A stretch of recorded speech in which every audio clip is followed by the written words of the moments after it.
दोस्तों, आज की डिबेट में हम आपको दिखाएंगे कैसे संजय सिंह ने अपने तर्क और फैक्ट्स के दम पर सुधांशु त्रिवेदी को चारों खाने चित कर दिया। डिबेट का मुद्दा है दिल्ली में होने वाले चुनाव और इसमें जो हुआ वो आपको हैरान कर देगा। संजय सिंह ने प्रधानमंत्री मोदी पर ऐसे खुलासे किए हैं जिन्हें सुनकर आप सोच में पड़ जाएंगे, और वहीं सुधांशु त्रिवेदी बार बार अपने तर्कों को संभालने की कोशिश करते नजर आए, लेकिन हर बार पस्त हो गए। वीडियो के अंत में तो माहौल और भी गर्म हो गया जब संजय सिंह ने अपने तर्कों से सुधांशु त्रिवेदी को बुरी तरह जलील कर दिया। यकीन मानिए, ये डिबेट देखने के बाद आप अपनी कुर्सी से चिपक जाएंगे। तो बिना देर किए चलिए शुरू करते हैं आज की सबसे दिलचस्प और मजेदार डिबेट। चालू करो बे। मैं इनके कमल चुनाव निशान पे दो लाइनें कहना चाहूंगा कि कैसे कैसे मंजर अभी आने लगे हैं, कैसे कैसे मंजर अभी आने लगे हैं।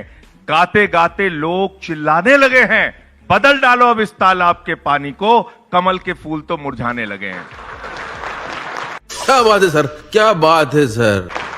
कमल के फूल कीचड़ में डूब चुके हैं। मान्यवर, आप किन सिद्धांतों, किन विचारों को लेके आए थे और आप क्या कर रहे हैं? आपकी पार्टी क्या कर रही है? आपकी पार्टी का नाम बदल के बड़का झूठा पार्टी रख देना चाहिए। उन्होंने 2 करोड़ नौकरी का वादा किया, झूठ बोला। 15 लाख देने का वादा किया, झूठ बोला। किसान के फसल का दाम दोगुना करने का वादा किया, झूठ बोला। इन्होंने कहा 15 अगस्त 2022 तक सबको पक्का मकान मिल जाएगा, झूठ बोला। अग्निवीर योजना लाके 4 साल की नौकरी दे रहे हैं, कह रहे हैं 17 साल में जवान बन जाओ, 21 साल में रिटायर हो जाओ।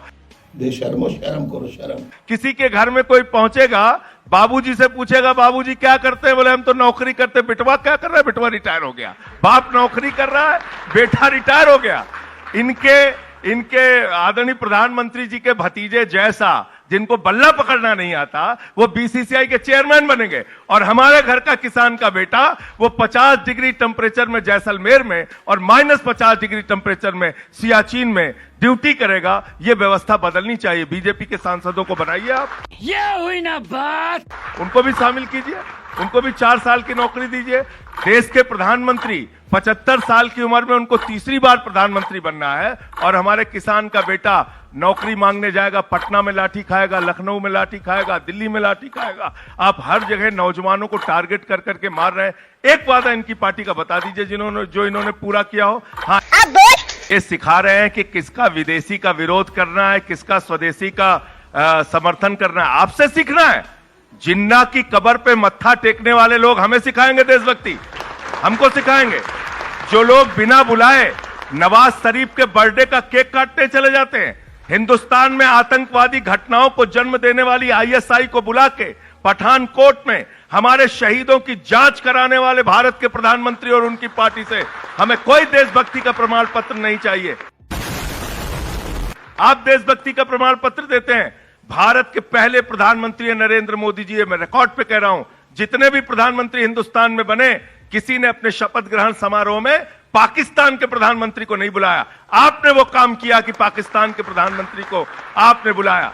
आप वो लोग हैं जिन्होंने अफजल गुरु को शहीद मानने वाली पार्टी के साथ समझौता करने का काम किया। डिप्टी चीफ मिनिस्टर बने आपके लोग। इसलिए देशभक्ति के बारे में आप कृपा करके बात मत किया कीजिए। श्यामा प्रसाद मुखर्जी जी की चिट्ठी घर घर में मिल जाएगी आपको, सही पकड़े हैं। जो 1942 में उन्होंने लिखा था, जिसमें लिखा था कि कांग्रेस के आजादी को दिलाने के आंदोलन को, भारत छोड़ो आंदोलन को कुचल देना चाहिए।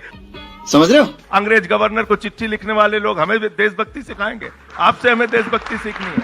और दिल्ली में भारतीय जनता पार्टी बिना दूल्हे की बारात है, और घोड़े पे चढ़ने के लिए कभी बिदोड़ी आगे बढ़ते हैं, प्रवेश वर्मा टांग खींच लेते हैं, प्रवेश वर्मा आगे बढ़ते हैं, बिदोड़ी टांग खींच लेते हैं। दूल्हे बेचारे आपस में लड़ रहे हैं, हमें घोड़ी पे चढ़ना है, हमें घोड़ी पे चढ़ना है। अरे दिल्ली की जनता ने आपको बाहर कर दिया है लड़ाई से। एक केजरीवाल से लड़ने के लिए आपने योगी बुला लिया, मोदी बुला लिया, अमित शाह बुला लिया, सारे मुख्यमंत्री बुला लिए, सारे सांसद बुला लिए, सारे केंद्रीय मंत्री बुला लिए। अब ट्रंप को भी बुला लीजिए प्रचार में, लेकिन जीतेगा तो केजरीवाल। कथनी और करनी में फर्क। अब आपका सवाल इनसे। देखिए, आदरणीय हमारे प्रधानमंत्री जी, उनका कथन है, मेरा नहीं। 35 साल तक बेचारे ने भिक्षा मांग के अपना जीवन बिताया, ये उनका कथन है। उन्होंने कहा मैंने ट्रेन में चाय बेची, फिर उन्होंने एक दिन कहा मेरा बायोलॉजिकल जन्म नहीं हुआ, मैं तो अवतार हूं।